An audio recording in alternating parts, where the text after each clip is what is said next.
Hello friends, Rushali creations आणि किचनमध्ये तुमचं सर्वांचं खूप खूप स्वागत आहे।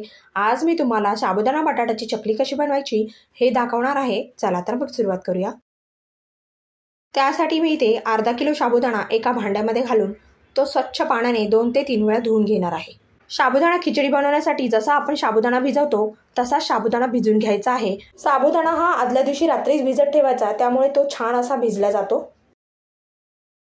2 ते 3 वेळा साबुदाणा स्वच्छ धुवून झाल्यानंतर वरती अर्धा इंच एवढं पाणी ठेवायचं, वरतून झाकण लावायचं आणि साबुदाणा रात्रभर भिजत ठेवून द्यायचा। दुसऱ्या दिवशी सकाळी बघू शकता तुम्ही साबुदाणा अगदी मोकळा असा इथे भिजला गेलाय। आता एका भांड्यामध्ये ज्या वाटीने आपण साबुदाणा घेतला होता त्याच वाटीने 2 वाटी पाणी घालून ते गरम करून घ्यायचं। पाणी हे गरम होतंय तोपर्यंत मी इथे 1 किलो उकडलेले बटाटे याची साल काढून घेतली आहे आणि आता हे किसणीने किसून घेणार आहे। जेवढा साबुदाणा आहे त्याच्या दुप्पट इथे बटाटे वापरायचे आहेत।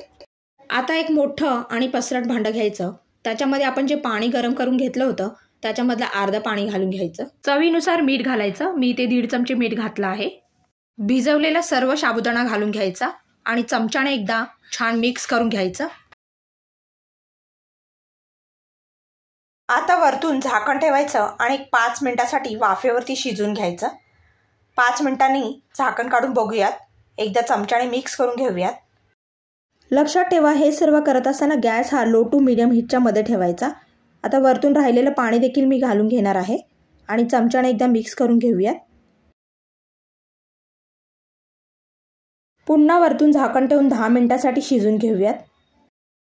10 मिनिटांनी झाकण काढून बघूयात, एकदा चमच्याने मिक्स करून घेऊयात। 80% साबुदाणा इथे शिजला गेला आहे।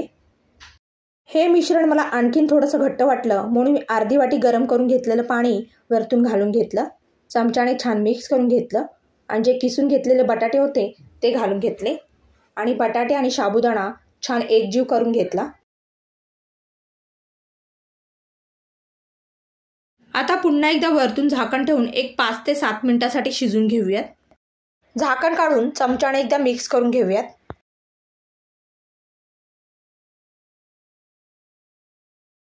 1 चमचा बारीक वाटून घेतलेली हिरवी मिरची घालून घेऊया। चमच्याने पुन्हा एकदा छान मिक्स करून घेऊयात। चकली बनवण्यासाठी एक साचा घ्यायचा, साच्याला आतल्या बाजूने थोडंसं तेल लावून घ्यायचं, चकलीची एक चकती लावून घ्यायची आणि या मिश्रणामधलं थोडं मिश्रण साच्यामध्ये भरून घ्यायचं।